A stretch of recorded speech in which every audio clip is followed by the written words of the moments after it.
Welcome back, guys. So as you can see, we have purchased a new project car. So this is a Scirocco R line. Long story short, guys, I actually purchased this car thinking it was a Scirocco R.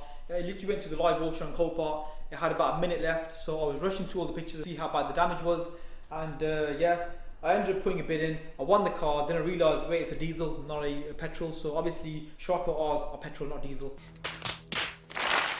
So yeah, guys, we're stuck with this diesel car that I mistakenly bought. Let's show you guys how bad the damage is. The primary impact is on the quarter panel, and as you can see, whatever's hit this quarter panels, it's caused some major damage. Damn! It's completely bent this whole quarter panel. The inner panels as well, guys, are all crushed as well, and I don't know what's going on back here, but it's all creased up like a packet of crisp. So yeah, guys, there's a lot of damage on this quarter panel, and it's taking a right welly. So it is going to be a lot of work, guys, a big headache as well, trying to, deal with this quarter panel. But what we did do is we did fix a few things, didn't we? See? Yeah, so when it did come in, I mean, the tyre was completely crushed up against the arch. So, I mean, we couldn't really maneuver it anywhere. So we got it lifted straight onto the two-poster ramp and got working on it and changed the suspension just to get it rolling. The subframe as well, didn't we? Yeah, so we changed the subframe, low control arms. We did keep the lowering springs on there. I mean, there's some China ones right there. Yeah, we were thinking about putting it back through the auction, guys, but lucky for us, the prices of the cars have gone up, and it's kind of worth repairing, so we are going to repair it now. So yeah, this is the Scirocco R line, so you do get the side skirt. Normally with the Sciroccos, you only get the black strip that sits along this region here and along the lower part of the door. But lucky for us, it is the R line, so you do have the nice side skirt that gives it a bit more of an aggressive look. You've also got the nice pan roof as well. For some reason, the pan roofs on the Sciroccos don't fully open, from what I've been told. They just fold up. They just open a little bit, and that's it. They don't fully open. So yeah, that's a bit of a letdown. But yeah, coming along this way, you can see we've got some more damage to the front of the car, and yeah, it's taken out the bumper completely. There's a massive chunk missing. The headlight's all shattered. The wing's no good to us. Lucky for us, the bonnet is probably repairable, so we're going to try fixing that up. Getting it all shaped back up again. But lucky for us, guys, there is no chassis damage to the front of the car. It's just the panels around it that took a big hit. The inside's quite clean. I mean, it's a low mileage car. What's the mileage at? It's about 35,000. So around 35,000. The engine is quite clean.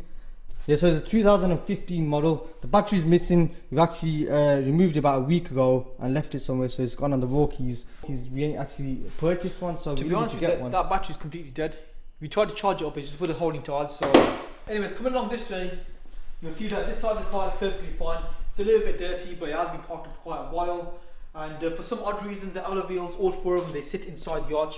There's probably about 1.5 inches, maybe 2 inches gap between the arch and the alloy wheel. So lucky for us, guys, we have purchased some new alloy wheels. I won't be showing you guys those just yet, but they sit flush with the arch. So yeah, shall we show them the inside?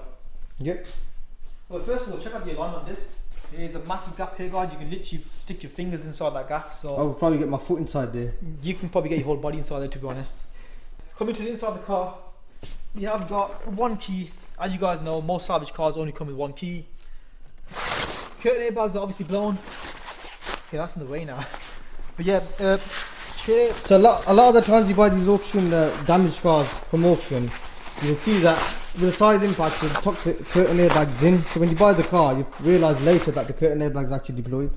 Right, so as you can see here, there's another airbag that's been deployed. It is a seat airbag. For this, what we're going to do is we're going to be taking this airbag out, putting a new airbag in, and then stitching up the seats. So as well as that, the seat belt's actually gone as well, so we need to replace that. Are them cement bags in the back? Those are tile adhesive bags. They weigh a lot, so we need to get rid of those. But the boot is not opening because it's electronic, so yeah, we're gonna have to get power to the car and start, getting rid of stuff on the back. So we need to start stripping the back panel soon. So yeah, guys, the inside's quite nice. As you can see, it is very tidy. That's because I did tidy the car as soon as we brought it in. This car was parked up for a year, so there was fungus literally going everywhere in the car. So yeah, we gave it a proper clean, and yeah. Spec wise, what do we have? Right, actually, so you've got the DSG obviously. So you got the flappies as well, flat bottom steering, very sleek leather, feels really nice. You got the gauges up here as well. You got turbo gauge. I'm not sure. I think that's the timer as well.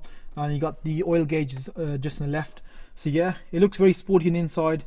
The screen, I don't think is the best of specs. You've got like a sat nav traffic setup, but it's not the big screen. Normally you can get like a bigger screen with more features in there. So yeah, it's not like a poverty spec, but it is a decent spec, guys. You got the pan roof like I mentioned before. Doesn't fully open, but still it's nice to have. Nice on the inside, bad on the outside. Well, that's true. It is nice on the inside, and the outside is shocking. Oh, you know, I've just seen this now, guys. You've got a little letterbox there. You can hide your stash inside there. I have to cut that far out. So yeah, guys, here we have it. Our rear bumper for the Scirocco R-Line. It does look quite aggressive with the vents. They're actually fake vents though, yeah. It does look quite aggressive with the vents on both sides. Front bumper's right there as well. I mean, it's good that you've got a complete rear bumper. It comes with all the sensors as well. Yeah, so we've got the front bumper here as well. It's got all the grills, everything, fog lights as well. So yeah, that's complete. The one thing I realised is we don't have the jet wash thing on ours, so we're gonna have to patch that up. So yeah, we've also got the wing as well. It's also got the bracket, so that saves ourselves a headache looking for a separate bracket and whatnot. We've got the side skirт here that we took off earlier on. Inside the big box, you've got the headlight, rear arch, and they've got the two fog lights just here as well. So we've got most of the parts here. If you guys don't like the car, when you see the alloy wheels, you know, you might change your mind about how you see the car, because they'll definitely set the car off. Guys, so that is it for this video. Thanks a lot for watching. Comment, like, share, subscribe, and we'll see you guys in the next one.